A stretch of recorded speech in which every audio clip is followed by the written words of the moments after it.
presentar al doctor Saavedra en cualquier lugar de España, y más en su ciudad natal, realmente resulta pueril.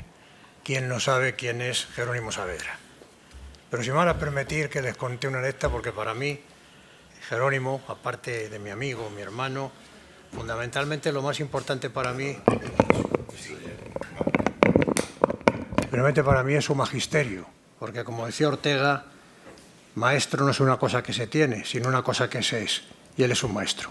Cuando estábamos preparando el programa de estas jornadas, me llamó y me dijo, no, todo está muy bien, yo he sido ministro, he sido todas esas cosas. Dice, pero falta lo más importante. Digo, Jerónimo, ¿y qué es lo más importante? Digo que durante 40 años he sido profesor titular de la Universidad de Derecho del Trabajo. Por eso digo que el magisterio es lo que se es. Muchas gracias, Jerónimo, y adelante.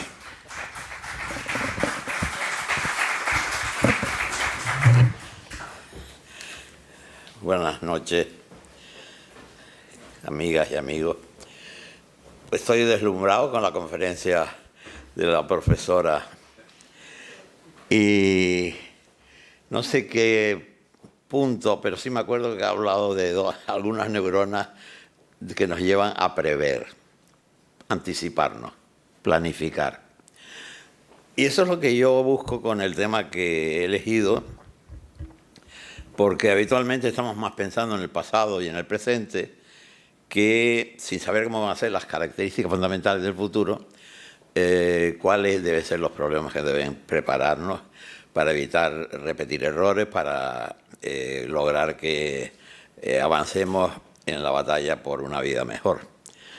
Y en mí se da la circunstancia, diríamos, de una aplicación personal de la evolución. Probablemente porque en mis 87 años de vida, 40 años los viví en dictadura y el resto en democracia. Y he podido participar a lo largo de esta vida larga, pero valga la redundancia, del conocimiento, de la doctrina, de la jurisprudencia, de un área del conocimiento, que era el derecho del trabajo, y que me permitía, sobre todo, comparar con lo que aquí no había y que no tenía nada que ver con el derecho del trabajo de los países democráticos. Pero luego, cuando se produce la transición, también tengo la satisfacción de, por ser conocedor de los temas del derecho comparado y de lo que significa un derecho del trabajo en un país democrático, me tocó participar en la transición en un tema específico mío, junto a Manolo Chávez, también profesor adjunto de Derecho del Trabajo y también político, en el mes de julio, finales de julio del 76, me dicen los compañeros, están todos funcionando en base a la Junta Democrática de Canarias, buscando apoyos en el internacional, una visita a Italia en ese mes, y me piden que vayamos a vernos con el ministro de Amado de Relaciones Sindicales del régimen de la dictadura, ya fallecido el dictador. Y en esa reunión, me acuerdo siempre, con Manolo Chávez, éramos los dos miembros de la Dirección Confederal de la Unión General de Trabajadores, el sindicato histórico de nuestro país, desde 1888. Y en esa reunión nos pregunta, ¿qué es lo que quieren ustedes? Así textual. Nosotros dijimos ratificar 2 convenios de la Organización Internacional del Trabajo. Punto. Nada más, nada más. Ahora, uno era el derecho a la negociación colectiva y el otro era la libertad sindical y el instrumento de la huelga. Y de ahí pasamos, me tocó pasar también al debate constitucional en la fase final en el Congreso de los Diputados en torno al artículo 28, que habla de la libertad sindical y que habla también del derecho de huelga. Hablando en contra de una enmienda presentada por un destacado político conservador y también en otro artículo donde se habla de la adopción del derecho a adoptar medidas de conflicto colectivo, que era una manera de oscurecer o tapar o disimular el supuesto derecho al cierre patronal que el pensamiento conservador tradicional se inspiraba especialmente en el modelo de la Constitución alemana, de la Ley Fundamental de Bonn. Pero no acabó ahí, porque luego paso a ser ponente nada más y nada menos que del Estatuto de los Trabajadores de 1980. Y a lo largo del año 79 estoy contribuyendo a esa evolución en mí mismo, porque de una posición de docente y de puro estudioso en un despacho de las cosas que ocurren en otros países, de lo que dicen los tribunales de otros países, empiezas a darte cuenta que estás contribuyendo a la transformación. Y eso creo yo que no se da en esas circunstancias acumulativas, lo que se llama experiencia, en muchos colegas. Y cuando uno ve ahora que si se habla de reforma laboral o se habla de hacer un nuevo estatuto, pues me preocupa el tema, porque yo no sé si los que lo van a hacer, no es que niegue la capacidad en generaciones más jóvenes, evidentemente, pero estoy preocupado por el nivel de conocimientos que en algunos casos se ponen de relieve en los debates que ocupan hoy la vida política de nuestro país.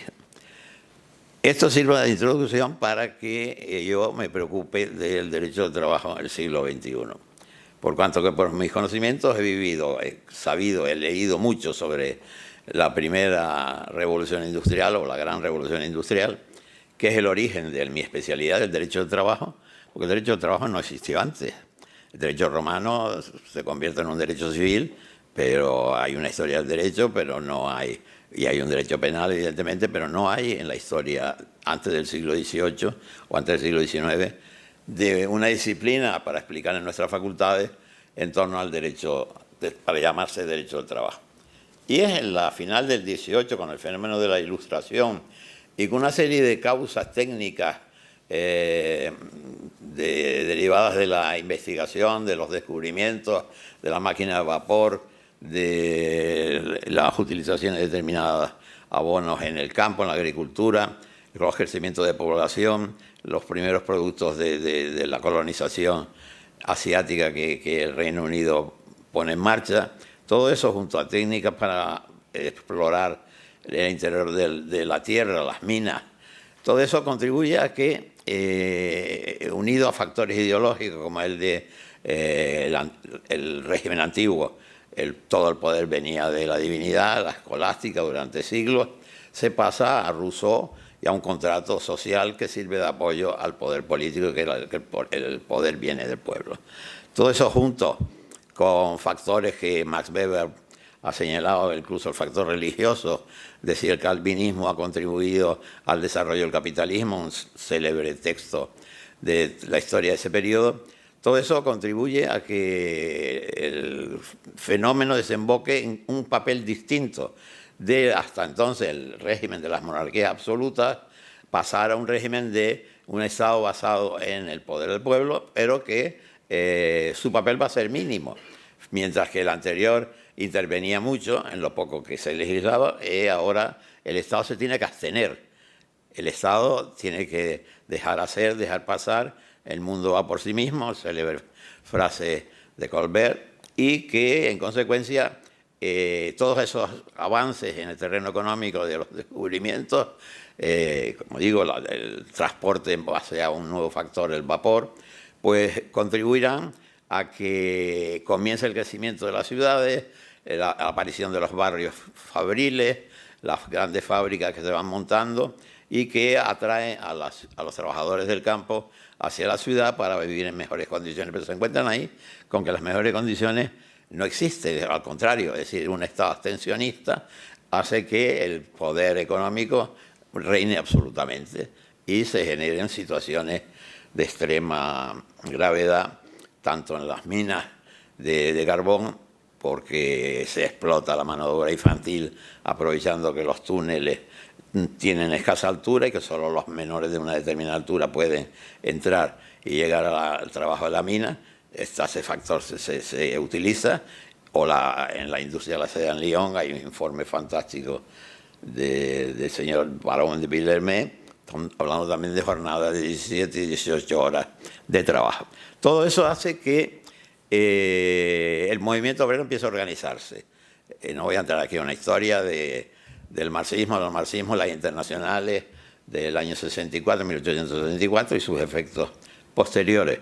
Pero sí decir que las reacciones espontáneas del movimiento obrero, que surge precisamente del trabajo en fábrica, del encontrarse codo a codo, de no ser un trabajo frente al sol, en plena naturaleza, en el trabajo rural que le había precedido, sino un trabajo como digo, de reunión de grupo, hace que la reacción también sea de grupo. ¿Y qué actitud adopta entonces el Estado liberal, casi podemos calificarlo, y capitalista sin ningún límite, que no es otro que el de decir, primero tratamiento penal, segundo tratamiento puramente civil, tercero reconocimiento de un derecho? Y esto se hace respecto a el movimiento obrero, convertido en sindicato clandestino perseguido como delito. ¿Por qué motivo delito? Porque altera o trata de alterar a través de los convenios colectivos la libertad de precios del mercado. Y eso no se puede permitir por parte del Estado, porque nadie puede, si él no interviene, tampoco puede intervenir un grupo social. De ahí se pasará, ante la aparición a lo largo de todo el siglo XIX, cuando van surgiendo las primeras leyes laborales en el Reino Unido, será la consideración de no es un delito, no hay que llevarlo a la cárcel, pero hay un incumplimiento, y si hay un incumplimiento a los hechos. Son despedidos a la calle aquel que proteste. Y la tercera fase es ya, fortalecido el movimiento obrero, convertirlo en un derecho que se elevará en el siglo XX ya a nivel de constituciones, de los textos constitucionales, como ocurrirá en nuestro país. No vamos a entrar en detalle en nuestro país, el retraso que lleva, consigue. Sin embargo, la restauración es un periodo, diríamos, en sus inicios, que hace pensar, para los historiadores, en que había posibilidades de empezar a hablar de un Estado moderno, liberal, a nivel europeo, en nuestro país. Sin embargo, y esa actitud de la Constitución de la Restauración va a permitir la ley de asociación, que dará nacimiento, como les decía antes, en el 88, a la Unión General de Trabajadores, pero también en el 79 ha dado nacimiento a un partido político, como saben todos, ¿no? Entonces, el único signo de preocupación social por todo el mundo en el que empieza a llegar la revolución industrial centrada todo en el País Vasco, en Huelva y en Cataluña y en actividades de menor trascendencia industrial en Madrid, va a permitir que Segismundo Moret, masón, sea el que presida una comisión que en 1882 va a elaborar el primer análisis de la situación económica y social en nuestro país, donde intervendrán médicos de pueblos, de barrios, intervendrán las asociaciones de todo tipo que hay, asociaciones religiosas, etc. Y ahí hay un documento extraordinario, porque se pueden permitir conocer los niveles salariales, las jornadas de trabajo de entonces, el nivel de analfabetismo de hombres y mujeres en nuestro país. Y todo eso va poco a poco, repito, intentando abrirse paso.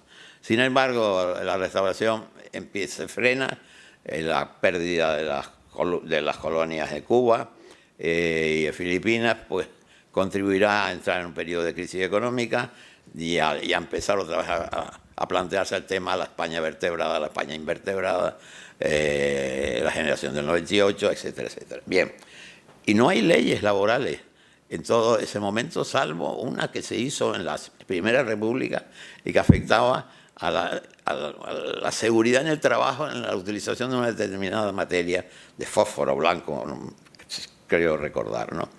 Y luego será en la época de Romanones cuando aparecerá la primera regulación del mercado en la jornada, en el mercado de comercio, ¿no? Y así hasta el 31. En el 31, Constitución de la República, España es una república de trabajadores de todas clases, aparecerá el reconocimiento de la huelga, habrá por primera vez una ley de contrato de trabajo, que hasta entonces no existía nada, se regulaba todo por un artículo del Código Civil, que se refiere especialmente a los que trabajan en farmacia, a los mozos de botica, no sé la expresión del Código Civil que todavía está ahí vigente, ¿no? Y ese proceso que se acelerará en esos 5 o 6 años de la Segunda República se ven frustrados por la guerra civil, el golpe de Estado previo y todo lo que viene detrás. De manera que esa es la revolución industrial Y es un fenómeno que con distintos matices pues han seguido los países más desarrollados. Naciones Unidas se crea el año, acabará la Segunda Guerra Mundial y hace la célebre Declaración de los Derechos del Hombre. Y en esa declaración se habla de los derechos políticos, se habla de los derechos económicos, se habla de los derechos sociales, pero se queda ahí. Y desgraciadamente no solo en esa materia, sino en otro, por ejemplo, el tema de la pena de muerte, que es abolida, pues sigue existiendo, dado que la Declaración de las Naciones Unidas, aún siendo miembro de la misma, ahora estamos viviendo lamentables sucesos similares también de la incapacidad, de la imposibilidad de cumplir con sus objetivos de la Organización de Naciones Unidas, que hay más de 60 países que todavía siguen aplicando la pena de muerte. En fin, el mundo va así, lentamente, progresando con aportaciones de múltiples grupos políticos, grupos ideológicos, grupos religiosos y grupos como el nuestro, el masónico, que contribuirá en distinta medida a aportar también su granito de arena en ese proceso de transformación de la humanidad. Y el derecho del trabajo empieza a vivir un periodo de gloria, por llamarlo comparativamente hablando, al acabar la Segunda Guerra Mundial, europea principalmente. Se crea por el Tratado de Roma el llamado Mercado Común Europeo de los 6 países fundadores, y los primeros años 60 viene el gran desarrollo en esos países que requieren mano de obra y surgirá la migración interior europea, especialmente afectará a España, Portugal, Italia del sur, que eran miembros también, y la economía en los años 60 experimenta con la aplicación en Austria, en el Reino Unido, de las teorías de Keynes, de intervencionismo, de recuperación de papel protagonista del Estado, y también de creación por Beveridge de aquel plan de seguridad social de que el hombre tiene que estar desde la cuna hasta la tumba protegido ante las adversidades. Es un mundo, diríamos, de prosperidad, de esperanza, de creatividad, aunque es una creatividad artística, sobre todo el arte abstracto, donde se expresa la protesta por las barbaridades que habían llevado a la Segunda Gran Guerra en nuestro continente, ¿no? Pero al final de ese periodo, de los años 60, se produce el Mayo francés, que no es protagonizado por el movimiento obrero, sino por el estudiantil. Pero inmediatamente la situación son los sindicatos con cierto olfato y aprovechando la oportunidad de convocar una huelga general, y las empresas francesas tienen que llegar a unos acuerdos, los conocidos acuerdos de Grenelle, que significa un avance de los derechos sindicales y de los derechos de los trabajadores, inspirándose en los avances que el sindicalismo británico había conseguido y también el sindicalismo escandinavo, ¿no? Que es la presencia del sindicato en la empresa, no del sindicato fuera de la empresa, desarrollando su actividad desde fuera, sino pudiendo estar presente con sus secciones sindicales, con sus representantes sindicales, y ahí dirigir, formar, contribuir a la defensa de los trabajadores.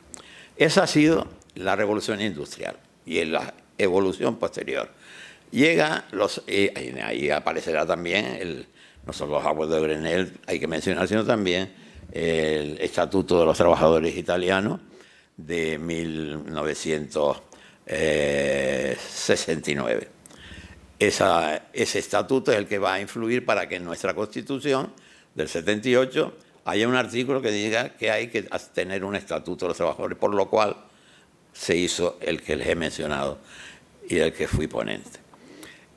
Así concluimos el siglo. Pero a principios del siglo XXI se celebraron una jornada de derecho al trabajo aquí, con la presencia de algunos destacados laboralistas italianos, que, recuerdo entre otros, Tiziano Treu, que fue ministro de Trabajo de su país, que me decía que el derecho al trabajo no existía ya. Digo, ¿cómo que no existía ya? Si no hay conflicto colectivo, no hay derecho al trabajo.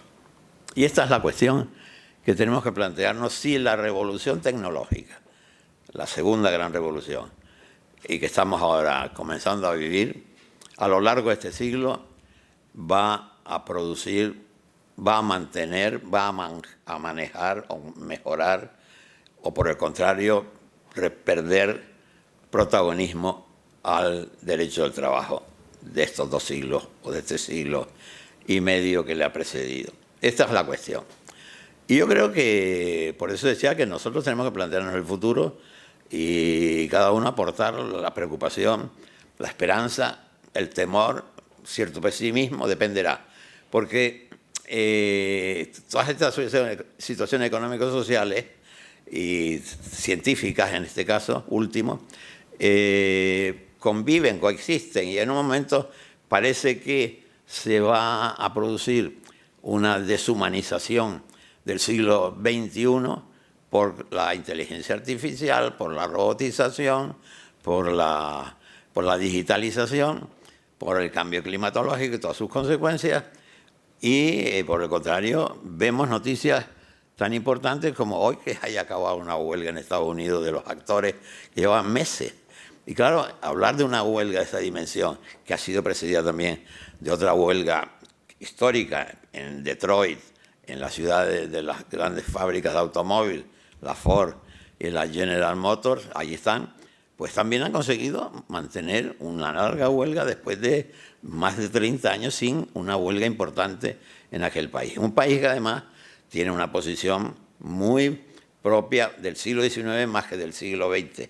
Es decir, que allí no ha habido, hasta la Gran Depresión, no había un reconocimiento legal del sindicalismo.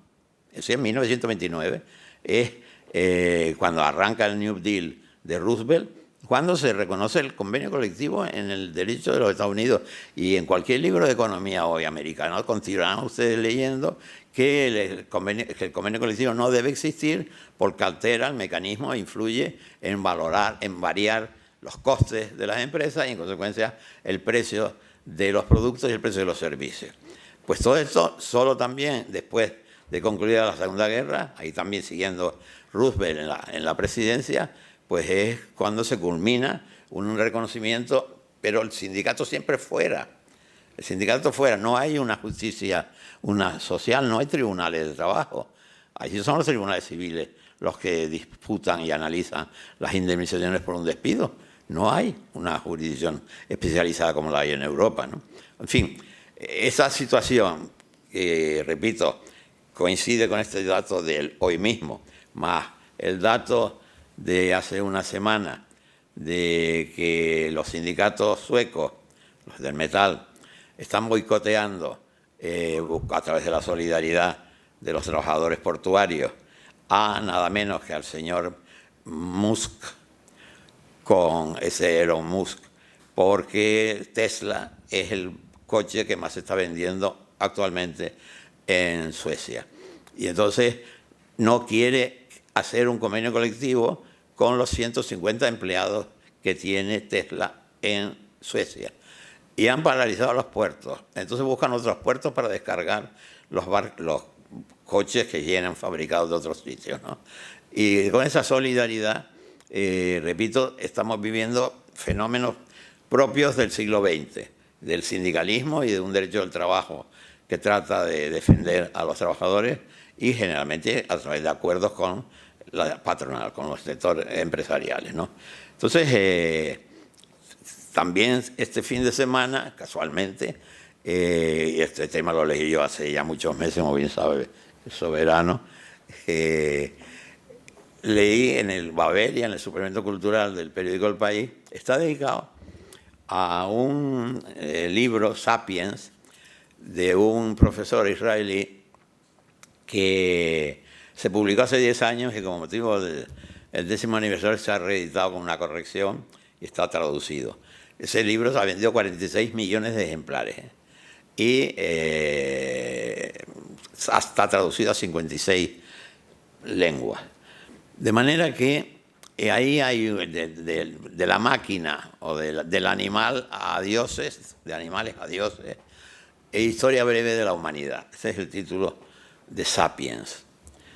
Él, con una visión muy pesimista de la aportación de las nuevas tecnologías al mundo en el que se vive. Y algunos científicos a lo largo de estos años le han salido al paso, pero no han llegado a hacer una crítica rotunda de rechazo, sino más bien a decir que no está haciendo ciencia, sino lo que está haciendo relato, con muy buena visión del mercado, como acabo de decirles por los datos que les he dado, ¿no? Entonces, esa coincidencia en torno a este problema y que el suplemento cultural del periódico El País esté girando en torno, como primera página incluida, a este fenómeno y a este libro, pues es lo que hace que tengamos que estar preocupados con el tema especialmente de la utilización de la inteligencia artificial. Además, en esta revolución del siglo XXI, que no son los factores de la revolución industrial del 17-18, de 18-19, estamos en que las redes sociales son un instrumento que no existía y que contribuyen a acentuar visiones pesimistas a través de las falsedades, de las mentiras, de las respuestas no adecuadas, y que ya hoy los medios de comunicación conocidos por todos, televisivos, auditivos, leídos, pues han perdido el peso y la influencia que tenían en el pasado. Y para mucha gente, especialmente para las nuevas generaciones, su manera de comunicarse y de informarse es a través de las redes sociales, lo cual introduce un factor también que no debe ser desconocido al estudiar las posibilidades de la evolución de la economía mundial en este siglo XXI. La economía mundial, decía antes, robotización. Ese es un dato que ya se está dando en Japón en determinadas actividades, especialmente de recepciones en hoteles, según he leído. La robotización genera empleo o destruye empleo. Primera cuestión importante. El único fenómeno antecedente que tenemos de evoluciones en las técnicas de trabajo es el taylorismo, que en los años 20, en Estados Unidos, siglo XX, en 1920, Ford en su fábrica introdujo el sistema que Chaplin ridiculizó en uno de sus célebres films y que en definitiva los sindicatos se opusieron diciendo que destruía empleo. Realmente el taylorismo ha demostrado que no solo destruye empleo, que incrementa la productividad, eso sí, pero que también genera nuevas actividades para el mantenimiento de las nuevas máquinas que se van incorporando a las formas tradicionales de producción. Entonces, eso yo creo que puede ser también la respuesta al temor de si la robotización va a afectar al mundo del trabajo. Pero lo que sí va a afectar es el lugar de trabajo y la jornada de trabajo. El lugar de trabajo va a quedar reducido a la industria, el lugar de trabajo tradicional. El trabajo rural nunca ha participado, diríamos, del derecho al trabajo, porque los trabajadores rurales durante muchas épocas, América Latina es un ejemplo, no digamos Asia, etcétera, carecen de seguridad social agraria, carecen de sindicalismo rural, pero también los países desarrollados, la penetración del sindicato en el mundo rural ha sido muy difícil por ser un trabajo aislado, individual, si son medianeros, si son aparceros o si son trabajadores de una gran explotación rural. Pensemos en el mercado justo, los problemas que genera para el plátano canario, la producción del plátano colombiano o del plátano panameño, ¿no?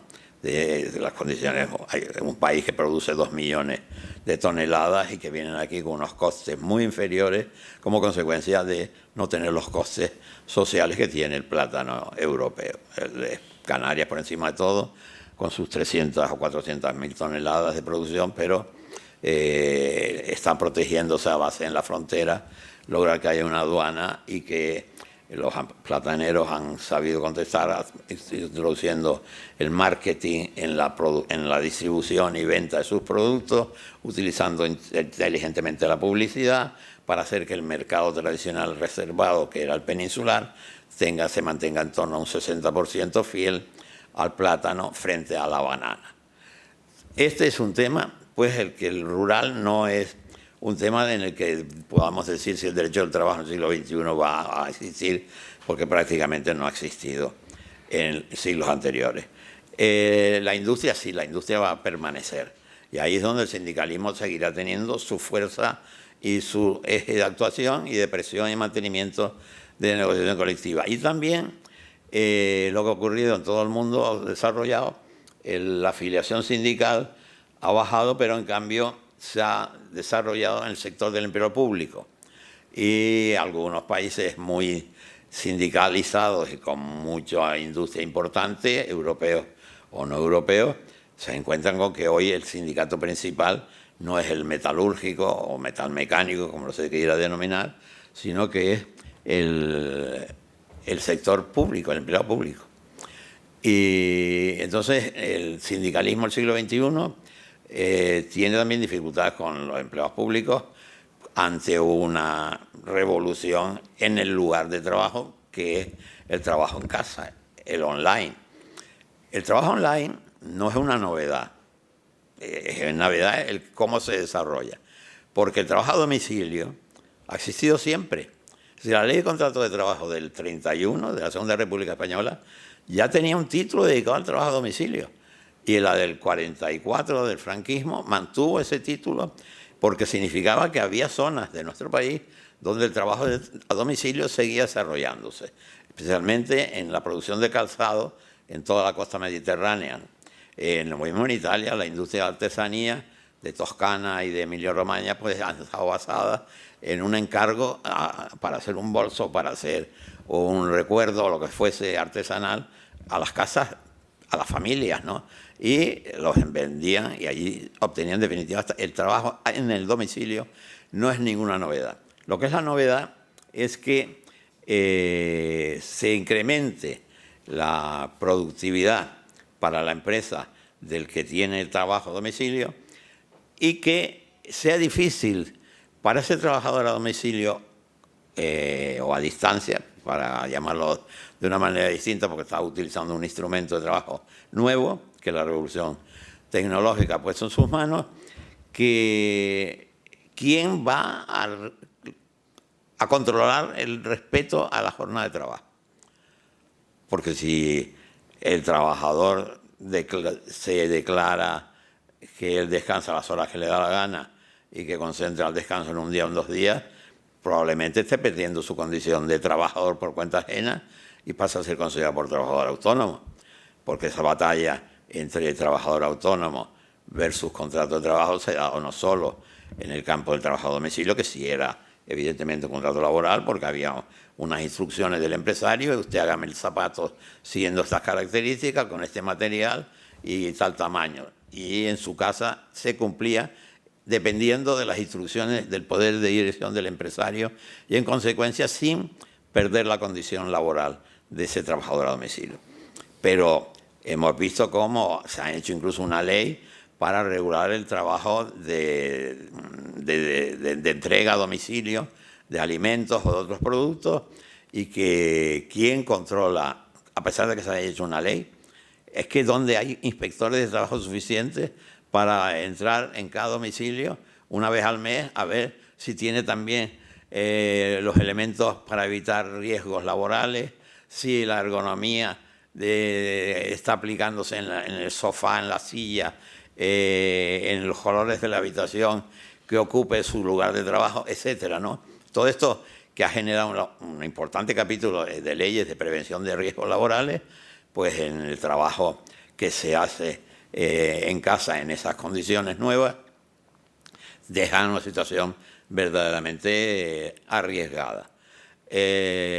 Aparte de los datos que le he dicho, hay una ventaja, pues generalmente esta manera de prestar el trabajo viene acompañado de una subida de salario. Es la medida que de momento pienso yo que no haya provocado ningún rechazo sindical, y así lo están demostrando las estadísticas con pleno empleo que está experimentando Estados Unidos en estos momentos, a pesar de la inflación, y que en España y en Europa también, aparte del desplazamiento para elegir el lugar de trabajo, que ese trabajo tiene en el siglo XXI y que no tenía el trabajador a domicilio.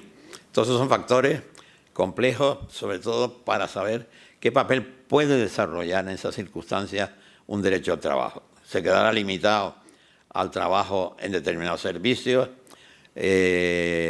servicios de carácter público.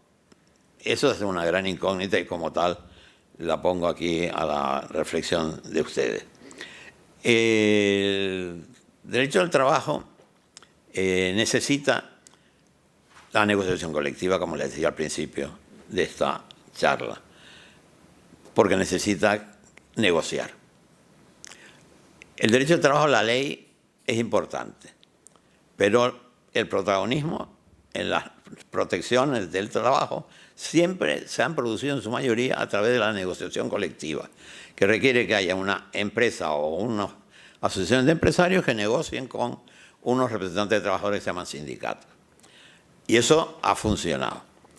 En esas condiciones en que el sindicalismo pueda encontrarse con una pérdida de afiliación ante esa forma de trabajo en casa, va a generar, pues evidentemente, una situación de que hoy legisla el Estado o vuelve a recuperar el Estado el protagonismo que recuperó después de la Segunda Guerra Mundial.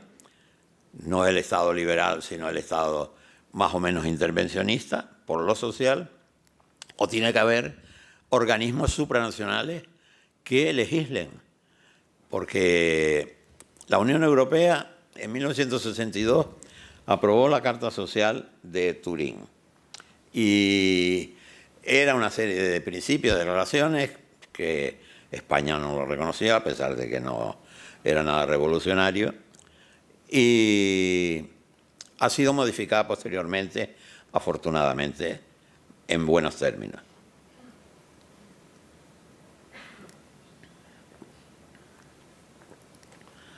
En ese periodo, el Parlamento Europeo se ha limitado, en el ámbito laboral, a hacer directivas muy relacionadas con, especialmente, la seguridad en el trabajo y prevención de riesgos laborales. Nuevas actividades, nuevos productos que se manejan y que es lo que ha llevado a que el Parlamento, diríamos, tome conciencia de intervención, porque la otra organización supranacional es la Organización Internacional de Trabajo, y esa está lo mismo que Naciones Unidas. Como saben, se crea al final de la Primera Guerra Mundial y en 1919, y tiene una composición original porque es tripartito, tiene representación de los Estados miembros, más de las patronales nacionales, más de los sindicatos más representativos.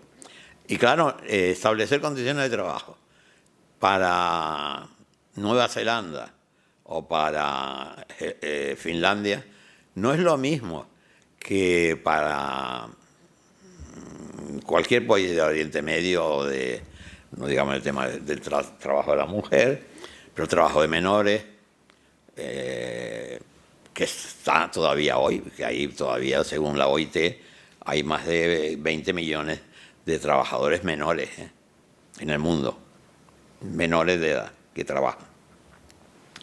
Entonces, las resoluciones de la OIT tienen que votarse por 190 y tantos países como Naciones Unidas, y además tiene que estar de acuerdo gobiernos y patronal, pues se queda en muy poquita cosa. Son, diríamos, los mínimos a establecer en determinadas cuestiones. Y eso hace que para los países desarrollados no signifique nada, ni para los sindicatos de los países desarrollados suponga nada que se apruebe una nueva directiva o una nueva resolución de la Organización Internacional de Trabajo. Entonces, la Unión Europea, donde hace años ya se constituyó la Confederación Europea de Sindicatos y la Unión Sindicatos de Europeos y de Empresariales, las dos confederaciones, y no ha sido capaces de hacer un convenio colectivo de ámbito supranacional, que podrían haberlo hecho, porque hay empresas de países miembros de la Unión Europea que tienen fábricas en distintos territorios de la propia Unión y debería irse a una unificación de las condiciones de trabajo entre una fábrica española y una fábrica danesa, o una fábrica italiana y una fábrica belga. ¿Por qué no? Pues no ha habido. No ha habido fortalecimiento ni cultura de negociación supranacional a nivel europeo. Entonces, la Carta Social modificada se ha introducido un factor muy positivo que permite a la jurisprudencia de los países que lo tengan ratificado, cosa que España la tiene ya ratificada y es derecho interno, hacer una interpretación que vaya incluso a ignorar la ley vigente. Ha habido una sentencia muy reciente, porque estamos hablando de lo último. Un juzgado de lo social, un magistrado de lo social en Cataluña, ante un despido procedente, cuando digo despido procedente significa que la empresa tenía razón, pero que como procedente no hay indemnización para el despedido, ha estimado que por las circunstancias de la persona, creo que era una trabajadora, y de la corta duración que había tenido el contrato, y que había generado una precariedad y unas jornadas irregulares, etcétera, que tenía derecho a una indemnización, cosa que en el Estatuto de los Trabajadores, repito, no existe. Entonces, gracias a una interpretación de una norma supranacional, algún colega, Carlos Palomeque, catedrático de la Universidad de Salamanca, está jubilado, el año pasado hizo aquí una conferencia sobre negociación colectiva, e hizo una interpretación extraordinaria de los artículos 9 y 10 de nuestra Constitución, que combinando esos dos artículos podrían ni siquiera recurrir a la Carta Social Europea, sino que bastaría. Pero hay magistrados más espabilados, más abiertos, más progres, más enterados y siguen la jurisprudencia comparada, y otros que no. Pero hay, por lo menos, hay un camino positivo para el siglo XXI, mantener, a pesar de que haya crisis en la negociación colectiva, mantener y hacer progresar el derecho del trabajo.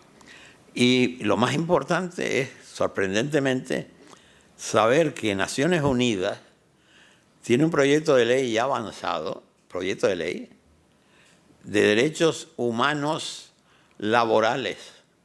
Es decir, que a la declaración del 46 de políticos económicos y sociales viene a pasar a ser un derecho fundamental de carácter laboral, que no sé cuáles son, porque no conozco, sé que está tramitándose, pero no sé la situación de detalle del texto, ¿no? Pero es significativo que se reconozca en Naciones Unidas este papel de que o se interviene a niveles supranacionales o el siglo XXI y la globalización de la economía va a debilitar la protección de los trabajadores. Esos son algunos de los aspectos positivos que pueden permitir sentirnos optimistas y no como en algunos momentos me he sentido pesimista respecto al futuro del derecho del trabajo en este siglo XXI.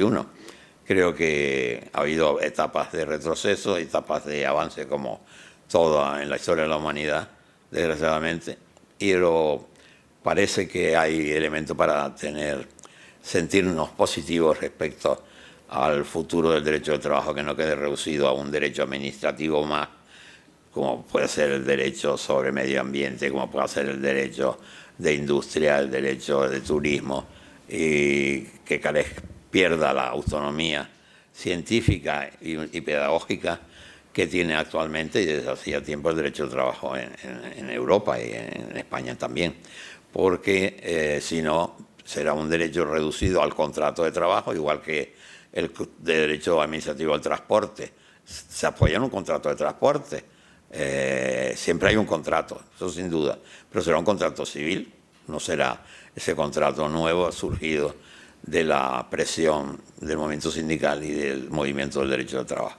Esa es, en definitiva, las razones por las que yo quería abordar un tema, y creo que soy el primero que lo hago, de mis colegas no tan preocupados, ni los jubilados ni los jóvenes, por esta cuestión, pero conviene que nosotros que nos preocupamos por los demás y por tratar de mejorar las condiciones de los demás, pensemos en ello y nos preocupemos por ello. Nada más, muchas gracias.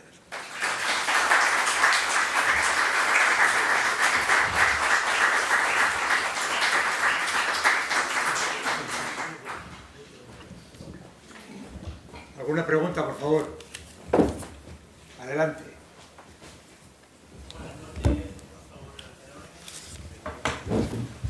¿Cree usted que la actual pandemia que hemos vivido se puede combinar, reformar un poco el derecho del trabajo para no debilitar a las personas que han sufrido esta situación de la pandemia?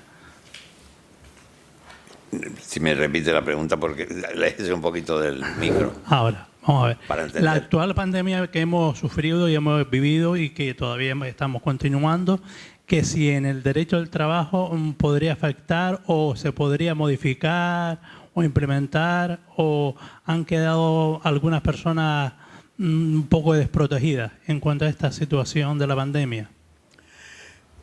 Bueno, la pandemia y la pospandemia ha dado lugar a una reforma de las reformas laborales que se habían hecho el 2011 y 2012. Entonces, esa reforma además tiene algo muy positivo que refleja lo que yo también defiendo, que sea un pacto social negociado sindicatos, patronales y administración pública o gobierno, ¿no?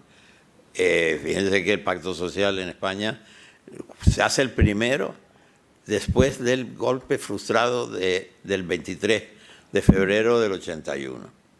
Porque los pactos sociales primeros, el comienzo de la democracia en nuestro país, se hacen entre UGT y la COE.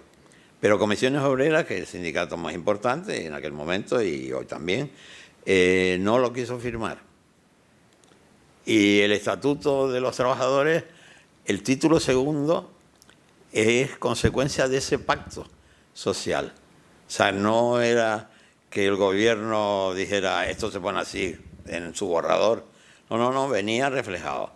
Todos los títulos de la negociación colectiva, de la eficacia del convenio colectivo, eso que tiene exclusivamente España, que es la eficacia general para todos, estés o no estés afiliado, cosa que no existe de Pirineos para arriba.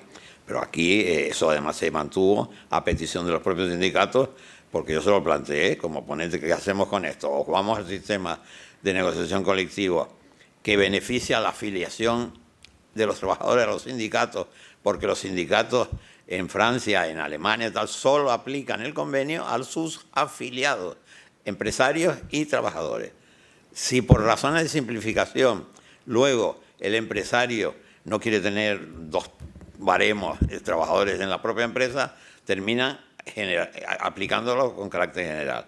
Pero la legislación, el convenio colectivo es un contrato con efectos a los que están representados por los que lo han negociado, ¿no? En cambio, el Estatuto de los Trabajadores del año 80 introduce, ¿por qué? Pues porque como en el franquismo la negociación colectiva era aparente y solo había sindicato único, vertical, mixto, controlado por el Estado, etcétera, pues el convenio colectivo, claro que era de eficacia general, no había otra cosa. Haces esto y lo negociabas, ¿no? La ley del 58 era eso, ¿no? Entonces me dijeron, no, aquí eso será muy duro para explicar para los trabajadores de que un convenio colectivo firmado luego no se aplique a uno que está trabajando al lado de él, ¿entiendes?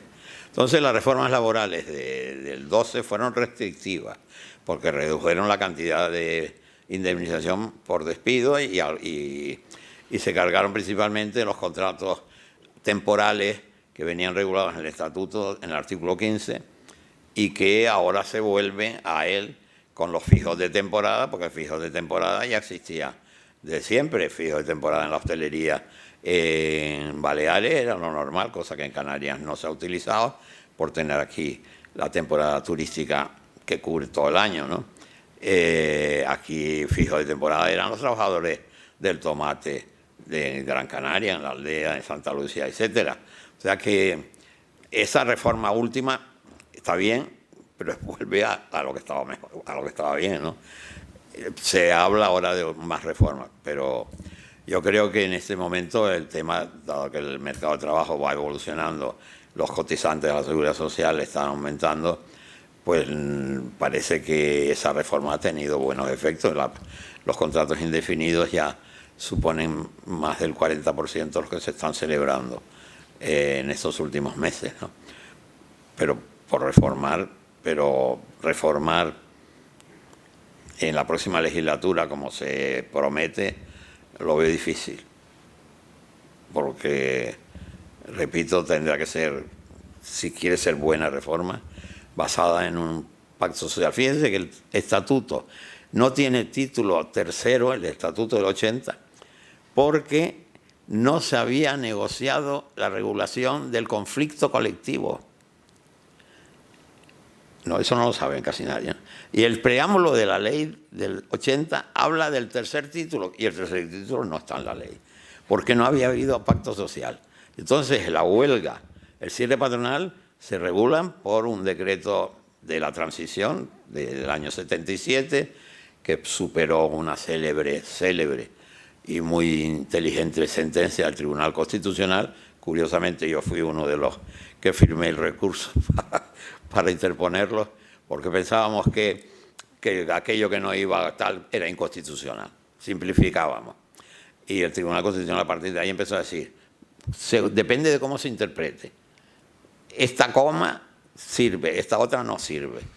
Es decir, que no se puede decir que una cosa sea inconstitucional desde el 1 al 25 artículos, sino que hay que entrar y centrarnos en la constitucionalidad o no de un determinado precepto. Sirva esto de información para que las dificultades para hacer un nuevo estatuto de los trabajadores son, en mi opinión, muy grandes. ¿Alguna pregunta más, por favor?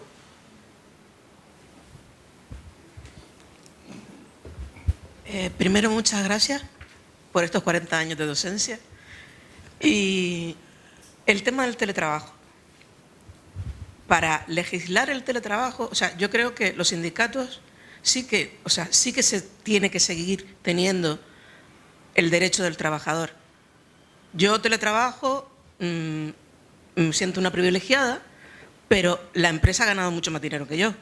Bueno, que yo y que todos mis compañeros, como siempre. Pero no hay una legislación.